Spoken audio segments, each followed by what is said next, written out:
you get to go first. Thank you, Chairman Tiffany, and thank you to the witnesses for being here today. Very important subject that we're having this hearing on. And Mr. Brandenburg, I appreciated your testimony, discussion about how tribes approach forest management. I've always said that there is no such thing as no action in forest management. A decision not to manage is a management decision.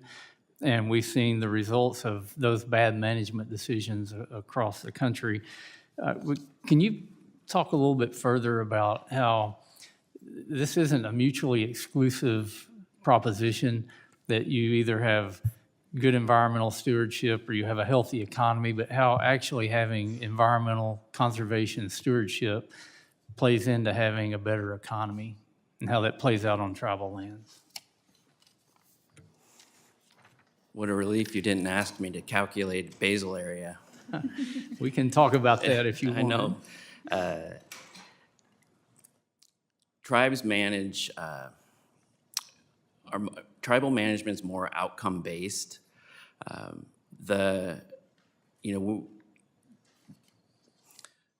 Yes, it is, the management does produce revenue, and the revenue is important for essential government services for the tribe. But the approach is very different, as I mentioned, from a traditional conservation approach. Indigenous conservation approaches are managing for values rather than excluding management.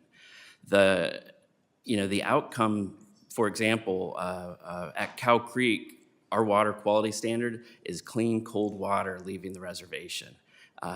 It doesn't matter what the protection buffer width should be if it's not getting that done. And so in the case of Cow Creek, that outcome has to happen. And there's no compromise. So yeah.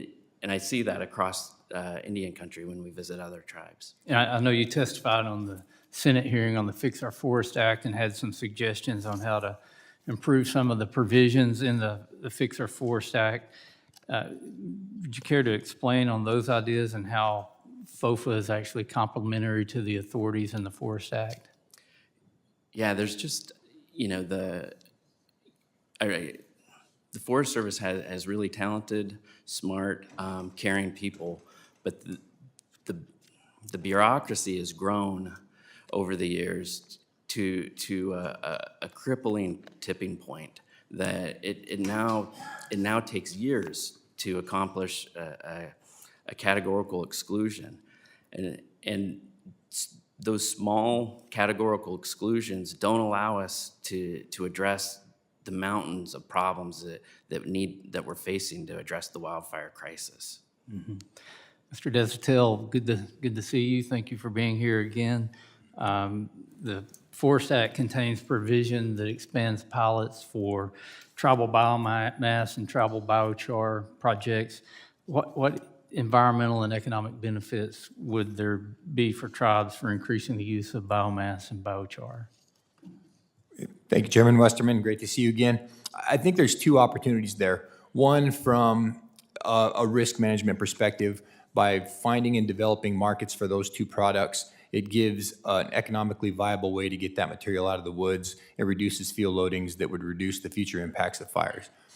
In addition to that, on the economic side, by providing an economic value for that product, it gives us the ability to do more work, more restoration work on the landscape through time. That much of the work we do is funding limited. So if we can generate revenue from those forest products, it allows us to accomplish those land management goals and objectives faster.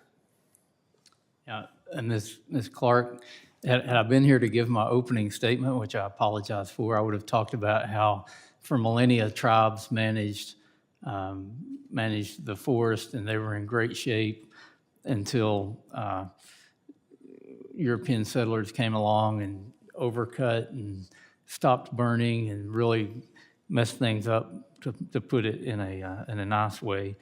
And now we have forests that are overstocked and unhealthy.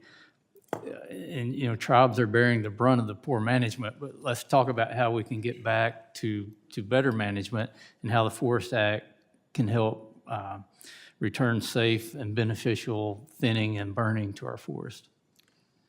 Thank you for the question. I agree. And for me, the main provision in the Forest Act that I think would do that is Section 2, which allows for this designation of federally administered lands as Indian lands. And that would allow tribes to step in and use their traditional ecological knowledge in the planning and management of forest activities. And I think, as you alluded to, so much of what we see on our landscape today is because we've had the exclusion of those practices, and we're applying systems of knowledge that don't work with the ecosystems. And the Forest Act, I think, would really encourage tribes to step into a leadership role. Thank you. A lot more questions, but not enough time. I yield back. Gentlemen, time has expired, and I now